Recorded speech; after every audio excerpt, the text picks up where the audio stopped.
ለመስቀልከ ንሰግድ ኦ ሊቅነ መምህራችን ሆይ ለመስቀልህ እንሰግዳለን። ይህን ኃይለ ቃል የተናገረው ማይቶተ ቤተ ክርስቲያን ቅዱስ ያሬድ ነው። በዛሬው ዕለት የክብር ባለቤት የኢየሱስ ክርስቶስ ሕማማተ መስቀሉን የምናስብበት፣ ነገረ መስቀሉን የምንዘከርበት፣ ድህነት ዓለም የተፈጸመበት ታላቅ ዕለት ነው። ጌታችን አምላካችን ንጉሳችን ሕይወታችን ብርሃናችን ኢየሱስ ክርስቶስ 18 ሰዓታት መከራን ተቀብለዋል። ዛሬ የ18ቱን ሰዓታት መከራ የምናስብበት ታላቅ ዕለት ነው። ይኸውም ሐሙስ ማታ 3 ሰዓት አይሁድ ይዘውታል። ከ3 ሰዓት ሙሉ እስከሚነጋ 9 ሰዓት እንደገና ከነግ ጀምሮ ቅድስት ነፍሱን ከስጋው እስከሚለይበት ሰዓት 9 ሰዓት በድምሩ 9 እና 9 18 ሰዓታት ሙሉ 13ቱን ሕማማተ መስቀል ክርስቶስ አምላካችን ተቀብለዋል። እንግዲህ የመጀመሪያው ጽዋትወ መከራ ተአስሮተ ድኅር ይባላል፣ ወይም የኋሊት መታሰር ይባላል። ይኸውም አይሁድ ከያዙት በኋላ አስቀድመው ወደ ቀያፋ፣ ከቀያፋ ወደ ሐና ወይም ወደ ሐና፣ ከዛም እንደገና ወደ ሄሮድስ ወደ ጲላጦስ ሌሊቱን ሁሉ ሲያመላልሱት አድረዋል። የኋሊትም አስረውታል። በእውነት በብረት ሐብል አስረው ወደፊት እየሳቡ ወደ ኋላ እየጎተቱ እንደገና ወደ ግራ ወደ ቀኝ እየመለሱ ሁሉን የሚገዛውን ያዙት ይላል። ሁሉን የሚገዛውን ያዙት፣ ሁሉን የያዘውን አሰሩት፣ የአምላክን ልጅ አሰሩት፣ በቁጣ ጎተቱት፣ በፍቅር ተከተላቸው ይላል። በእውነት በሚሸልተው ፊት እንደማይናገር እንደ የዋህ በግ በኋላቸው እየተከተላቸው ወሰዱት ይላል። ይሄ ጽኑ መከራ ነው። የመጀመሪያ መከራ ነው። ሹማምንቱ ጋራ ሌሊቱን ሙሉ ሲያመላልሱት አድረዋል። በእውነት አምላካችን ክርስቶስ በመታሰሩ እኛን ከኃጢአት ማሰሪያ፣ ከሞት ማሰሪያ፣ ከፍዳ ማሰሪያ ነፃ አውጥቶናል። አምላካችን ክርስቶስ ባይታሰር ኖሮ ዲያብሎስ በሲኦል ነፍሳትን አስሮ እየተጫወተባቸው ይኖር ነበረ። የኔና የናንተ ጌታ ንጉሠ ነገሥት አምላከ አማልክት ኢየሱስ ክርስቶስ ታስሮ ከኃጢአት ማሰራ ሁላችንን ፈታን። ስሙ የተመሰገነ ይሁን። እሱ ባይታሰር ኖሮ ነፍሳት ይታሰሩ ነበረ። በእውነት ሹማምንቱ ፊት ባይቆም ኖሮ የሰው ልጅ እያንዳንዱ የዲያብሎስ ሹም ወደ ሆኑት ወደ አጋንንት ጋር ሊቃነ አጋንንት ሰራዊት አጋንንት ፊት እየቆመ ይረገጥ ነበረና የኔና የናንተ ጌታ እኔና እናንተን ከኃጢአት ማሰሪያ፣ ከሞት ማሰሪያ፣ ከፍዳ ማሰሪያ ነፃ ያደርገን ዘንድ ሌሊቱን ሙሉ እየታሰረ አደረ። ጠዋት አስረው ጲላጦስ ፊት አቆሙት። 3 ሰዓት ደግሞ ሁለተኛውን መከራ ጸኑበት። ሁለተኛው መከራ ተቀስፎ ዘባን ይባላል። በአይሁድ ልማድ የሚገረፍ አይሰቀልም፣ የሚሰቀል አይገረፍም። እሱን ግን የግፍ ድርብ ከፈሉት። በእውነት ጲላጦስ ገርፎ አሳልፎ ሰጣቸው። የሮማውያን የመግረፊያ ጅራፍ በጣም አሰቃቂ ነው። ስጋን ቆርጦ የሚጥል ነው። በጣም ጽኑ ጅራፍ ነው። አስጎንብሰው ጀርባውን 39 ጊዜ ገርፈው፣ ምክንያቱም ከ40 በላይ መግረፍ ክልክል ስለሆነ ቁጥር ተሳሳትን እያሉ 6666 ጊዜ ገረፉት አምላካችንን። ስጋው አለቀ፣ እየተቆራረጠ ወደቀ። አጥንቱ እንደ በረዶ ነጭ ሆኖ እስኪታይ ድረስ ጌታችን ተገረፈ። ሐዋርያው ጴጥሮስ ምን አለ? በመገረፉ ቁስል ተፈወሳቸው አለ። እሱ ባይገረፍ ኖሮ ዲያብሎስ ዘባነ ልቡናችንን እየገረፈ በሲኦል መከራ ያጸናብን ነበረ። አምላካችን ጀርባው ቆሰለ። ቆስሎ የኛን ቁስል የኛን የነፍሳችንን ቁስል ነፃ ወጣ። ምስጋና ለስሙ ይሁንና እሱ ቆስሎ ቁስላችንን አጠፋ። እሱ ተገርፎ በዲያብሎስ ከመገረፍ ነፃ ወጣል። ለዚህ ነው በመገረፉ ቁስል ተፈወሳቸው ያለው። ይሄ ሁለተኛው መከራ ነው። ሶስተኛው መከራ ወሪቀ ምራቅ ይባላል። ምራቃቸውን ትፍ ይሉበት ነበረ። ወይሜትኩ ገጼ ማፍረተ ምራቅ፣ ፊቴን ከውርደት ምራቅ አልመለስኩም ብሎ በኢሳይያስ 50 ቁጥር 3 ላይ እንዳናገረ ምራቃቸውን ጭቅ ይሉበት ነበረ። በእውነት የሱ ምራቅ ምን አደረገ? የሱ ምራቅ አይነ ሲያበራ አይተናል። በዮሐንስ ወንጌል ግንባር ያለው ሰው ነበረ። ያ ግንባር ያለው ሰው ልሙጥ ነው። መጣ፣ ሐዋርያት ደነገጡ። ይሄ ሰው እንዲህ መሆኑ በራሱ ኃጢአት ነው በዘመዶቹ? እሱም ዘመዶቹም አልበደሉም። የእግዚአብሔር ሥራ እንዲገለጥ ነው ብሎ ምራቁን መሬት ላይ ትፍ አድርጎ ጭቃ ሰርቶ ምንን ፈጠረለት? አይንን ፈጠረለት። በእውነት የሱ ምራቅ ምንን ፈጠረ? አይንን ፈጠረ። የነዚህ አይሁድ ምራቅ ግን ክፉ ነበረ። ፂቅ ብለው ይተፉበት ነበረ። ፊቴን አለ ከውርደት ምራቅ አልመለስኩም ይላል። ከውርደት ምራቅ ፊቴን አልመለስኩም። እግዚአብሔር በፈጠረው ምላስ ወይም እግዚአብሔር በፈጠረው ምራቅ መልሶ ተተፋበት። ይሄን ነው የምናስበው ዛሬ ኦርቶዶክሳውያን። የፈጠረው ምራቅን የፈጠረ እግዚአብሔር ነው። እሱን ግን ተፉት። ምራቅ ዓይንን ያጠፋል እንጂ ዓይንን አያበራም። ያሬድ በጾመ ድጎ ምን ይላል? እምኩሉ ዘያብ ይነግር ዘገብረ ጽቡረ ያውር ሕያወ ዓይነ። ጭቃ ዓይንን ያጠፋል እንጂ ዓይንን አያበራም። እሱ ግን በምራቁ አለ ዓይንን ፈጠረ። በምራቁ ዓይንን የፈጠረውን ጌታ በዛሬው ዕለት አይሁድ የከፋ የከረፋ ምራቃቸውን ተፉበት። እሱ ባይተፋበትስ ኖሮ ዲያብሎስ እያንዳንዳችን ላይ ምራቀ ምክሩን እየተፋ በሲኦል ይወረውረን ነበረ። በሲኦል የክፋት ምራቁን ፂቅ እያለ መከራ ያጸናብን ነበረ። አምላካችን ፊቱ ተተፍቶበት ፊቱ ላይ የወርደት ምራቅ ፂቅ ተብሎበት የኔና የናንተን ኃጢአት ደግሞ አጠበልን። ምስጋና ለስሙ ይሁንና ይሄ ሶስተኛው መከራ ነው። አራተኛው መከራ ፊቱን በጥፊ መቱት ነበረ። በተለይ ሊቀ ካህናቱ ሎሌ መታው። ለምን ትዘብጠኒ? ለምን ትመታኛለህ አለው ጌታ። ይሄ ማን ነበር ይላሉ? ውለታ በጥፊ የሆነው መጻጉዕ ነበረ። 38 ዓመት ሙሉ በቤተ ሳይዳ ወድቆ የነበረ ያ ድዊ አልጋህን ተሸክመ ሂድ ባለው በዕለተ ዓርብ እጁን ዘርግቶ የጌታን ፊት በጥፊ መቶታል። በእውነት ማን የመታ እያሉ በሻሽ እየሸፈኑ ፊቱን ይደበድቡት ነበረ። ፊቴን አለ ለጥፊ ሰጠው አለ በኢሳይያስ 50 ቁጥር 3 ላይ አድሮ። እግዚአብሔር ያሳያችሁ። ፊቱን ማየት መላእክት እኮ አይችሉም። ዮሐንስ አፈወርቅ የተባለ ሊቅ ምን ይላል? ኪሩቤል አለ እዚህ ስዕሉ ላይ እንደምታዩት በእሳታማ ክንፍ ፊታቸውን የሚሸፍኑለትን ጌታ ክፉ ባሪያ እጁን ዘርግቶ አጽንቶ ፊቱን መታው ይላል። እዛ ላይ ስትመለከቱ ሙሴና ኤልያስ ታቦር ተራራ ላይ ብርሃኑን ማየት አቅቷቸዋል። ወአብርሃ ገጹ ከመፀሐይ ፊቱ እንደ ፀሐይ ያበራውን ጌታ ዛሬ በእውነት እኔና እናንተን ለማዳን ፊቱን በጥፊ ይደበድቡት ነበረ። እሱ የተመታ ፊቱን እኔና እናንተን ከዲያብሎስ መመታት ነፃ አውጥቶናል። ምስጋና ለስሙ ይሁንና ሌላው መከራው እጅግ ከባድ መከራው አክሊለ ሦክ ነበረ። ጥቃቅን የሆኑ በሺህ የሚቆጠሩ እኛ አንድ መርፌ ቢወጋ እንጨነቃለን። በሺህ የሚቆጠሩ ጥቃቅን እሾሆችን እንደ ዘውድ ጎንጉነው አሰርተው ራሱን ወጉት። በጣም ጽኑ መከራ ነው። ውስጥ ድረስ ተሰምቶታል ይላሉ አባቶቻችን። የሾህ አክሊል አምላካችን ተቀዳጀ።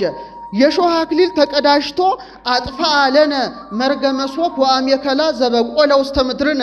ምድር ካንተ የተነሳ እሾህና አሜከላ ታብቅል ብሎ አዳም ተረግሞ ነበረ።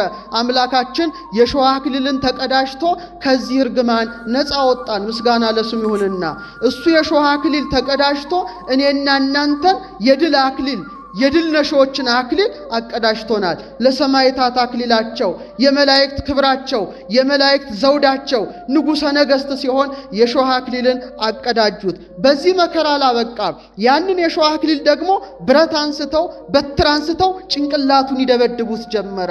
ወኩሉ ርዕስ ለሕማም ራስ ሁሉ ለሕመም ነው አለ። እሱ ራሱን ተመታ፣ ራሱን ተደበደበ። እሱ ራሱን ባይደበደብ ኖሮ ዲያብሎስ የእያንዳንዳችንን ራስ እየቀጠቀጠ ወደ ሲኦል ይጥለን ነበረ። አምላካችን ተቀጥቅጦ ነፃ አውጥቶናል። ምስጋና ለስሙ ይሁን። እሱን ራሱን ይቀጠቅጡታል፣ እሱ ደግሞ ዲያብሎስን ይቀጠቅጠዋል። አንተ ቀጥቀጥ ከአርስቲው ለከይሲ አንተ የዘንዶውን አንተ የባቡን ራስ ቀጠቀጥ። እሱን አናቱን ይቀጠቅጡታል፣ እሱ ደግሞ መርዘኛውን የሰይጣንን ኃይልን ይሽራል። ክብር ምስጋና ለስሙ ይሁንና ከዚህ በኋላ 7 ክንድ ከስንዝር መስቀል አሸክመው ወደ ቀራንዮ ወሰዱት። ቀራንዮ ሲወስዱት ቅድስት ሀገር ኢየሩሳሌም ብትሄዱ በጣም ረጅም ተራራ ነው፣ ፍኖተ መስቀል ይባላል። እና ሴቶቹ ያለቅሳሉ፣ እንባቸውን ያፈሳሉ። ቬሮኒካ የምትባል አንዲት ሴት ይላሉ ሊቃውንት ከሴቶቹ መሃል ሮጣ መጥታ ሻሿን አውልቃ ፊቱን እንዲጠርግበት ሰጠችው ይላል።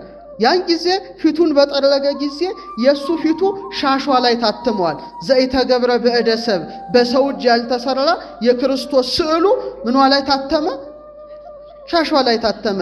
ለሷ ይህን በረከት የሰጠ አምላክ ለእኛም ይስጠን። ስምዖን ቀሬናዊንም መስቀል ተሸከም ብለው ከበረከተ መስቀሉ ተሳትፎ ቀራንዮ ሄደ። ልክ ቀራንዮ ላይ እንደደረሰ መስቀሉን ካመሳቀሉ በኋላ እላዩን እሱ ላይ አስተኝተው ቀኝ እጁን ግራ እጁን እግሮቹን በተሳለ ምስማር መቸንከር ጀመሩ። ተመልከቱ፣ እግዚአብሔር ያሳያችሁ። እጆቼንና እግሮቼን ቸነከሩኝ አለ። በጣም ስል የሆኑ ምስማሮች ናቸው። ቀኝ እጁን በሱት፣ ግራ እጁን በሱት፣ እግሩን በሱት። ሶስቱ ችንካሮች እነዚህ ናቸው። አራተኛው ችንካር ቋሚውንና አግዳሚውን ያስተላለፉበት ሲሆን አምስተኛው ኢየሱስ ናዝራዊ ንጉሥ አይሁድ የሚለውን ስሙን ያያይዙበት ነው። ይሄ አምስቱ ቅንዋት ይባላሉ። ወበቅንዋቲው ሰበረ ለነ ቀኖተ ሞት፣ አምላካችን ተቸንክሮ የሞት ችንካርን ከኛ አስወጥቶልናል። ምስጋና ለስሙ ይሁን። እሱ ተቸነከረ፣ እሱ ተወጋ ከዲያብሎስ ውጋት፣ እሱ ተቸነከረ ከዲያብሎስ ችንካር፣ ከሞት ችንካር፣ ከክፋት ችንካር፣ ከኃጢአት ችንካር እኔና እናንተን ነፃ ወጣን። ክብር ምስጋና ለስሙ ይሁንና ይህ ብቻ አይደለም። በመስቀል ላይ ከፍ አድርገው ከሰማይ ዝቅ ከምድር ከፍ አድርገው ሰቀሉት። እምከመተለ አልኩ ምድር እስብ ኩሎ ሀቤ፣ ከፍ ባልኩኝ ጊዜ ሰውን ሁሉ ወደ እኔ ስባለሁ ያለው ሊደርስ ሊፈጸም መስቀሉ ከፍ ብሎ ተተከለ። ሲያስተምር ወንጌልን ምድርን እየዞረ ምድርን እየተመላለሰ በኪደተ እግሩ እንደቀደሰ አየራት ረክሰው ነበረ። ስብ እያጤሱ ደመናውን ሁሉ በክለውት ነበረ። የአየር አጋንንትን ድል ለመንሳት አምላካችን ከሰማይ ዝቅ ከምድር ከፍ ብሎ ተሰቀለ። በቀኙ አንድ ወንበዴ ጥጦስ የሚባል በግራው አንድ ወንበዴ ዳክርስ የሚባል ሰቀሉ። ለምንድን ነው ይሄን ያደረጉት? በቀኝ የሚመጣ ሰው የቀኙን ያህል ይሄ ምንድነው? ወንበዴ መሃል ያለውሳ ያው የነሱ ነው ይላሉ። ለማሳሳት ነው። ከግራ የመጣው ይመጣል። ምንድነው? ወንበዴ መሃል ያለው የነሱ አለቃ ለማባል ለመዘበት ነው። ግን ተወለቆ ምስለ ግዩራን ከበደለኞች ጋር ተቆጠረ። ከመይደምረን ምስለ ነፍሳተ ጻድቃን፣ እሱ ከበደለኞች ጋር ተቆጥሮ እኔና እናንተን ከጻድቃን ጋር ደመረን። እድል ፈንታችን ጽዋ ትርታችን በመንግስተ ሰማያት እንዲሆን አደረገ። ጻድቃንን በቀኝ ኃጥአንን በግራ ታቆማለህ ሲያሰኛቸው ሁለት ወንበዴዎች ሰቀሉ። አሁን በቀኝ የተሰቀለው ወንበዴ ፀሐይ ስትጨልም ጨረቃ ደም ስትሆን ከዋክብት ከብርሃናቸው ሲራቆቱ አይቶ ጌትነቱን አምላክነቱን ተረድቶ ተዘከረኒ እግዚኦ በውስተ መንግሥትከ፣ አቤቱ በመንግስት በመጣ ጊዜ ምን በለኝ እስቲ፣ አቤቱ በሉ እስቲ፣ በመንግስት በመጣ ጊዜ አስበኝ። ኢየሱስ ክርስቶስ እግዚአብሔር ነው። አሳስብልኝ አላለው። ፈራጅ አምላክ ነው። አስበኝ ያለው ዮም ትሄሉ ምስሌ ውስተ ገነት፣ ዛሬ በገነት ከኔ ጋር ትኖራለህ ብሎ ደመ ማኅተሙን ሰጠው። የመጨረሻው መከራ ግን የእናቱ የድንግል ማርያም ነበረ። ጌታን እኮ ሰቀሉት ብሎ ዮሐንስ ነገራት። ከሾሁ ከእንቅፋቱ እየወደቀች እየተነሳች እግረ መስቀሉ ስር ስታነባ ቆይታለች። ለዚህ ነው ዛሬ በሰሙነ ሕማማት ዲያቆናት ቃጭል ይዘው ጥቁር ለብሰው ቤተ ክርስቲያኑን 3 ጊዜ የሚዞሩበት ምክንያት ዲያቆኑ የዮሐንስ መጥምቅ ምሳሌ ነው። ቃጭሉ የእመቤታችን ምሳሌ ነው። የእንባዋ የለቅሷ ምሳሌ ነው። መስቀሉን እየዞረች ከዮሐንስ ጋር ታነባ ነበረ። የዛ ምሳሌ ለማድረግ ዛሬ ዲያቆናቱ ቃጭል እየመቱ ቤተ ክርስቲያኑን 3 ጊዜ ይዞሩታል። በአንጻረ መስቀል ቀዊሞ ዮሐንስ በከየ፣ በመስቀል አንጻር ቆሞ ዮሐንስ ወዮ ወዮ እያለ ማልቀስ ጀመረ። እመቤታችንን እንባዋ ይፈሳል። ያን ጊዜ ጌታችን እናቱን በፍቅር ስለሚወዳት እነኋት እናትህ አለው። እናት አድርጎ ድንግል ማርያምን ዛሬ ሰጠን። ምእመናን ደስታም ነው ሐዘንም ነው። ቅድስት ድንግል ማርያም እናት ትሆን ዘንድ የተቀበልናት ቀራንዮ ላይ ነው። እመቤታችን ተራ ቦታ አትገኝም። እመቤታችን የምትገኘው ቀራንዮ ናት። እመቤታችንም ለተራ ሰዎች አትሰጥም። የሰጣት ለዮሐንስ ነው፣ ለሚወደው ደቀ መዝሙር እናት ሆነው ዘንድ ሰጣት። አንድ ታላቅ ሊቅ ምን አሉ? እግዚአብሔር አሉ ዓይኑን ሲገልጥ የተመለከታት ዓይኑንም ሲጨፍን ያያት ድንግል ማርያምን ነው አሉ። እየሰማችሁ ነው? እግዚአብሔር አሉ ዓይኑን ሲገልጥ የተመለከታት ዓይኑን ሲጨፍን ያያት። እግዚአብሔር ዓይኑን ገለጠ፣ እግዚአብሔር ዓይኑን ጨፈነ። መቼ? ስትወልደው በቤተልሔም ዓይኑን ገለጠ። ያን ጊዜ የምታቅፈው እናቱ ናት፣ የምትስመው እናቱ ናት፣ የምትዳብሰው እናቱ ናት፣ የድንግልና ጡቶቿ የምትመግበው እናቱ ናት። 33 ዓመት ከ3 ወር በዚህ ዓለም ኖሮ ቀራንዮም ሲሰቀል አሁንም እናቱ እግረ መስቀል ስር ነበረች። እናቴን አደራ ካለው በኋላ ተፈጸመ አለ። ዓይኑን ጨፈነ፣ ቅድስት ነፍሱን ከስጋው ለየ። ዓይኑንም ሲጨፍን የተመለከታት እናቱን ናት። እችን የቀራንዮን ስጦታ መካድ ወደ ገሃነመ እሳት ያስጥላል። ፍጹም ስጦታ አድርጎ ቀራንዮ ላይ ከሰጠ በኋላ የመጽሐፉ ቃል እንደተፈጸመ አውቆ ተጠማሁ አለ። አምላካችን ተጠማው ሲል አይገርም? ለወሃብ የዝናብ ማየ ከልእዎ ይላል ያሬድ። ውሃን የዝናብን ውሃ ለሚሰጥ ጌታ ሐሞትን አጠጡት። ለምን ተጠማ? የኔና የናንተን ጽምዓ ነፍስ ለማራቅ ነው። እሱ ተጠምቶ የኛን የነፍስ ጥም ከሰውነታችን ለይቶ አወጣ። በቃና ዘገሊላ ውሃውን ወደ ወይን የለወጠ በዕፀ ሕይወት ዛፍ ስር የሕይወትን ውሃ የሚያፈስ ጌታ ተጠማው ባለ ጊዜ ሐሞትና ከርቤ መራራ ነገር ይዘው መጡለት። መራራውን ሐሞት ጠጥቶ መራራ ሞትን፣ መራራ ሕይወትን፣ መራራ ለቅሶን፣ መራራ ሲኦልን ከኔና ከናንተ አስወገደ። ምስጋና ለስሙ ይሁንና ጎርጎጭ አደረገ፣ ቀመሰ። ከዛ በኋላ አንገቱን ዘለስ አደረገ። ተፈጸመ አለ። አንገቱን ወደ ቀኝ መለስ አደረገ። ሰውን ሁሉ ከግራ ቁመት ወደ ቀኝ ቁመት፣ ከሐሳር ወደ ክብር፣ ከሲኦል ወደ ገነት መልሷልና። ያን ጊዜ አዳም አባታችን ይቆጥር ነበረ በሐሙስ ዕለት የሚለውን። ኧረ ሱባኤው ደርሷል መሰለኝ ተንሱ ለጸሎት ንቁሃኑ ናችሁ ተነሱ አለ። ነፍሳት እግዚኦ ተሳሃለነ አቤቱ ይቅር በለን አሉ። ጌታም በአካለ ነፍስ ወደ ሲኦል ወርዶ ሰላም ለኩልክሙ ለሁላችሁ ሰላም ይሁን፣ እለ ውስተ ሲኦል ጸኡ ወእለ ውስተ ጽልመት ተከሰቱ፣ በሲኦል ያላችሁ ውጡ ብሎ ብርሃነ መለኮቱን ነዛበት። ሊቃነ አጋንንት ሰራዊት አጋንንት ታሰሩ፣ ተራዱ፣ ተንቀጠቀጡ። የብርቱ በር አልቻለም፣ ተፈረካከሰ። የክርስቶስ ደም የሕይወት መርከቡን ወርቻው መስቀሉ ትርክዛ ሆኗቸው ስብሐት ለእግዚአብሔር ዘአውረሰነ መንግስቶ ሰማያዊተ ሰማያዊውን ርስት ለሰጠን ለእግዚአብሔር ምስጋና ይግባው እያሉ በክርስቶስ ደም በክርስቶስ ቤዛ በተከፈለ መስዋዕትነት የተዘጋችው ገነት ወለል ብላ ተከፈተች። ኪሩብ ሰይፉን ጣለ፣ መላእክት በእልልታ አዳምን ከልጅ ልጆቹ ጋራ በዛሬው ዕለት ተቀብለዋልና ዛሬ ነጻነት በዓል ነው። ዛሬ ድል በዓል ነው። ዛሬ ክብር ባለቤት ክርስቶስ የተቀበለውን ጽዋቶ መከራ የምናስብበት በዓል ነውና በቤተ ክርስቲያን የምንገኝ ሁላችንም ስርዓቱ ሁሉ ሰማያዊ ነው። እዚህ ጋር የምታዩት ተመልከቱ፣ እንዲሁ የተሰራ አይደለም። ከስዕለ ስቅለቱ ጀምሮ ጽዋውን ብትመለከቱ አዎ ከችንካሩ ሲፈስ ከችንካሩ የፈሰሰውን ከጎኑ የፈሰሰውን ደም ቅዱስ ዑራኤል ሰራዊቱን አስከትሎ በብርሃን ጽዋ ተቀብሎ ጽንፍን እስከ ጽንፍ ረጭቷልና በእውነት ጽዋው እዚህ ጋር ይቆማል። የጦሩ ምሳሌ እርፈ መስቀል ይቀመጣል። ጌታን አስረው የጎተቱ ከወዲያ ወዲህ ሲገፉት ሲያዳፉት ነበርና በእውነት ዛሬ በእጅ ሳይነካ በገመድ ታስሮ ወዲያና ወዲህ እየተጎተተ ወዲያና ወዲህ እየተሳበ የክርስቶስ መሳቡ መጎተቱ ይታሰባል። ዛሬ ጣን ሳይሆን ከርቤ የሞቱ ምሳሌ ሆነ ይጤሳል። ይሄ ሁሉ ስርዓት ሰማያዊ ስርዓት ነው። አሁን ለጥብጠባ ጀርባችንን ካህናት ይጠበጥቡናል። የክርስቶስ ግርፋቱ ምሳሌ ነው። ለዚህ ነው እምከማረይነ ህማመን የሪ ክብረ ምስሌሁ በህመም ከመሰል ነው በክብር እንመስለዋለን። ወእምከመሳረይነ ትዕግስተ የሪ ነጊሰ ምስሌሁ እንዳለ ታግሳችሁ እንባ ያፈሰሳችሁ የክርስቶስን ህማማተ መስቀል ያሰባችሁ ውድ ምእመናን ፈያታዊ ዜማንን በመንግስቱ ያሰበ ኢየሱስ ክርስቶስ ሁላችንን በመንግስቱ ያስበን። ሰላም እግዚአብሔር አይለየን።